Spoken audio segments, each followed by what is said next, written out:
ಆಕಾಶವಾಣಿ ಮಂಗಳೂರು.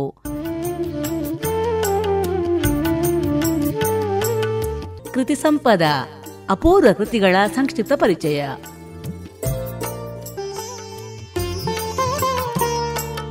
ಇಂದಿನ ವಿಷಯ ಮುಮ್ಮಡಿ ಚಿಕ್ಕ ಭೂಪಾಲನ ಅಭಿನವ ಭರತ ಸಾರ ಸಂಗ್ರಹ. ಪ್ರಸ್ತುತಿ ಡಾಕ್ಟರ್ ಮನೋರಮಾ ಬಿಎನ್. ಅಭಿನವ ಭರತ ಸಾರ ಸಂಗ್ರಹ ಹೆಸರೇ ಹೇಳುವಂತೆ ಇದೊಂದು ಸಂಗ್ರಹ. ಅಂದರೆ ಹಲವು ವಿಷಯಗಳನ್ನು ಬೇರೆ ಬೇರೆ ಗ್ರಂಥಗಳಿಂದ ಪಡೆದು ಒಟ್ಟಾಗಿಸಿ ಮಾಡಿರುವ ಸಂಕಲನ ಗ್ರಂಥ.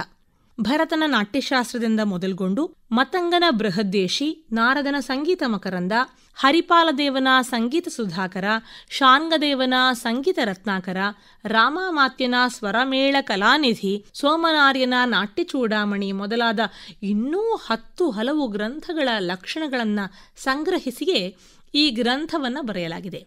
ಆಯಾ ಗ್ರಂಥಕರ್ತರನ್ನ ಉಲ್ಲೇಖಿಸಿ ಲಕ್ಷಣಗಳನ್ನು ಈ ಗ್ರಂಥದಲ್ಲಿ ಸೂಚಿಸಲಾಗಿದೆ. ಅಭಿನವ ಭರತ ಸಾರ ಸಂಗ್ರಹದ ಕರ್ತೃ ಮುಮ್ಮಡಿ ಚಿಕ್ಕ ಭೂಪಾಲನ ಅರಸೊತ್ತಿಗೆ ಕೂಡ ಮೂಲತಃ ವಿಜಯನಗರ ಕರ್ನಾಟ ಅರಸರಿಂದ ಸಹಾಯ ಪಡೆದ ಸಾಮಂತ ವರ್ಗವಾಗಿತ್ತು. ಮಾರೇಗೌಡ ಎಂಬುವನಿಂದ 14ನೇ ಶತಮಾನದ ಹೊತ್ತಿಗಾಗಲೇ ಈ ವಂಶ ಬೆಳವಣಿಗೆಯನ್ನು ಹೊಂದಿತ್ತು. ಮುಮ್ಮಡಿ ಎನ್ನುವುದು ಈ ವಂಶದವರು ಮೊದಲು ಸ್ಥಾಪಿಸಿದ ನಗರಿಯ ಹೆಸರು.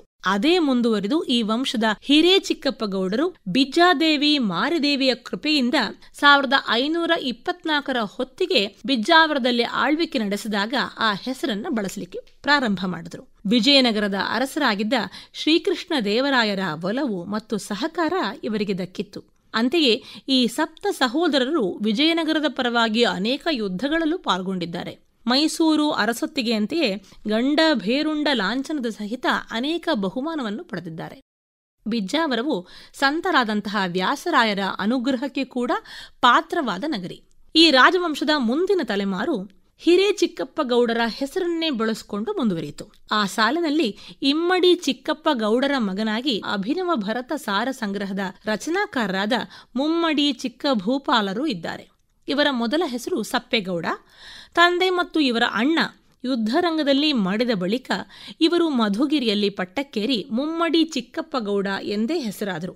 ಇವರ ಪುತ್ರರ ಕಾಲದಲ್ಲಿ ಮೈಸೂರು ಅರಸರಿಂದ ಪರಾಭವಗೊಂಡು ಮುಮ್ಮಡಿ ವಂಶದ ಆಳ್ವಿಕೆ ಕೊನೆಗಾಣುತ್ತೆ. ಅಭಿನವ ಭರತ ಸಾರ ಸಂಗ್ರಹ ಗ್ರಂಥವು ವಾದ್ಯಗಳ ಕುರಿತ ಅಧ್ಯಾಯದಿಂದ ಆರಂಭಗೊಳ್ಳುತ್ತೆ. ಇದರಲ್ಲಿ ಗೀತಾಧ್ಯಾಯ ಇದೆ. ತಾಲಾಧ್ಯಾಯ ಮತ್ತು ನರ್ತನಾಧ್ಯಾಯಗಳು ದೊರೆತಿಲ್ಲ. ಮೈಸೂರಿನ ಪ್ರಾಚ್ಯವಸ್ತು ಹಸ್ತಪ್ರತಿ ಸಂಗ್ರಹಾಲಯದಲ್ಲಿದ್ದ ಇದರ ಹಸ್ತಪ್ರತಿಯನ್ನು ಸಂಪಾದಿಸಿ ಕೀರ್ತಿಶೇಷರಾದಂತಹ ಮಹಾಮಹೋಪಾಧ್ಯಾಯ ಪದ್ಮಶ್ರೀ ಡಾಕ್ಟರ್ ರಾ ಸತ್ಯನಾರಾಯಣ ಅವರು ಪ್ರಕಟಿಸಿದ್ದಾರೆ. ಈವರೆಗೆ ನಾವು ಗಮನಿಸಿದಂತಹ ಎಷ್ಟೋ ಗ್ರಂಥಗಳಲ್ಲೂ ಸಂಗೀತ ಎನ್ನುವುದು ಕೇವಲ ಒಂದು ಗಾನಕ್ರಮ ಅಲ್ಲ, ನರ್ತನವೆನ್ನುವುದು ಬರೀ ಕುಣಿಯುವುದಷ್ಟೇ ಅಲ್ಲ, ಬದಲಾಗಿ ಗೀತ, ವಾದ್ಯ, ನರ್ತನ, ತಾಲಗಳಿಂದ ಒಡಗೂಡಿದಂತಹ ಸಮಗ್ರ ವ್ಯವಸ್ಥೆ.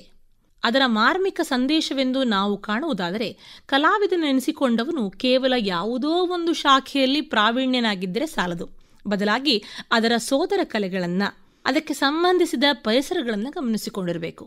ಸ್ವಲ್ಪ ಮಟ್ಟಿಗಾದರೂ ಅವುಗಳ ಬಗ್ಗೆ ಅಧಿಕೃತವಾಗಿ ನಿಖರವಾಗಿ ಅನುಭವ ಸಹಿತ ಹೇಳುವಷ್ಟು, ನಿರ್ದೇಶಿಸುವಷ್ಟು ಪರಿಶ್ರಮ, ಪ್ರತಿಭೆ, ವ್ಯುತ್ಪತ್ತಿ ಇರಬೇಕು ಎನ್ನುವುದು ನಮ್ಮ ಹಿರಿಯ ಲಾಕ್ಷಣಿಕರ ಮತ್ತು ಕಲಾವಿದರ ಧ್ಯೇಯ.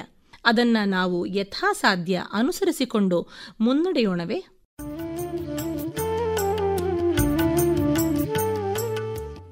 ಇದುವರೆಗೆ ಕೃತಿ ಸಂಪದ, ಅಪೂರ್ವ ಕೃತಿಗಳ ಸಂಕ್ಷಿಪ್ತ ಪರಿಚಯ ಕೇಳಿದಿರಿ. ಇಂದಿನ ವಿಷಯ ಮುಮ್ಮಡಿ ಚಿಕ್ಕ ಭೂಪಾಲನ ಅಭಿನವ ಭರತ ಸಾರ ಸಂಗ್ರಹ. ಪ್ರಸ್ತುತಿ ಡಾಕ್ಟರ್ ಮನೋರಮಾ ಬಿಎನ್. ಕಾರ್ಯಕ್ರಮ ನಿರ್ಮಾಣ ಸೂರ್ಯನಾರಾಯಣ ಭಟ್, PS.